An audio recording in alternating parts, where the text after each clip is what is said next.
మల్కాజ్గిరి చౌరస్తాలో వేసవిలో ప్రజల దాహాన్ని తీర్చేందుకు చలివేంద్రాన్ని జీహెచ్ఎంసీ డిప్యూటీ కమిషనర్ తొలగించడం దారుణమని మాజీ కార్పొరేటర్ జగదీష్ గౌడ్ విమర్శించారు. ప్రజల సౌకర్యార్థం ఏర్పాటు చేసిన చలివేంద్రాన్ని తొలగించడం కక్షపూరిత చర్యగా భావిస్తున్నట్లుగా వెల్లడించారు.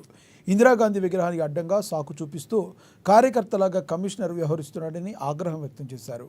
విగ్రహానికి అడ్డంగా లేకున్నా కాంగ్రెస్ పార్టీ నాయకుల మాటలతో దీన్ని తొలగించడం సిగ్గుచేటని, ప్రజల సౌకర్యార్థం ఏర్పాటు చేసే వాటిని తొలగిస్తే ప్రజలు అన్నీ గమనిస్తూనే ఉంటారని తెలిపారు.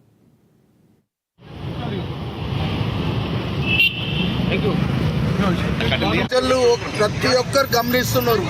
మేము కేవలం ఇలా ప్రజలకు తెలవాలి, వాళ్ళ దౌర్జన్యాలు తెలవాలనే ఉద్దేశంతోనే ఇక్కడ ప్రెస్ మీట్ కూడా స్పాట్ మీద ప్రెస్ మీట్ ఏర్పాటు చేయడం జరిగింది.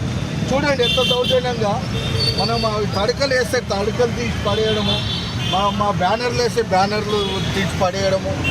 అంటే ప్రజాస్వామ్యంలో ఒక ఎమ్మెల్యే గారు ప్రజాస్వామ్యబద్ధంగా గెలిచినారు. ఆయనకు కూడా మరి ఆయన ఫోటో పెట్టి మేము ఏర్పాటు చేసుకున్న ఫ్లెక్సీలను ఇట్లా కింద పడేసి తడకలన్నీ అట్లా పడేస్తే ఇది ఎక్కడ అన్యాయం అండి? మరి కాంగ్రెస్ వాళ్ళు ఇది కట్టుకోండి, ఇప్పుడు మరి తీసేశారు కదా.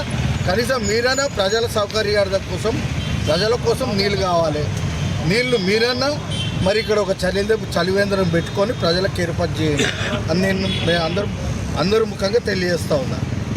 ఇక్కడ కావాల్సింది పేద ప్రజలు, అది ఎవరైనా కానీ.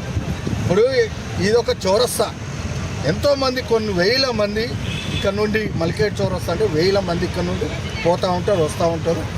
దారిని తీర్చడానికి మేము పెట్టినాము. ఎంతోమంది వచ్చి నీళ్ళు కూడా తీసుకొని పోతూ ఉంటారు ఇక్కడ నుండి. కానీ ఈ యొక్క దీన్ని మాత్రం చాలా కఠినంగా మేమైతే చెప్తా ఉన్నాం కదా, చాలా బాధపడతా ఉన్నాం. ప్రజలకు ఏర్పాటు చేసిన ఈ యొక్క చలివేంద్రాన్ని తీసేయడం అనేది మాత్రం బంజారా భాష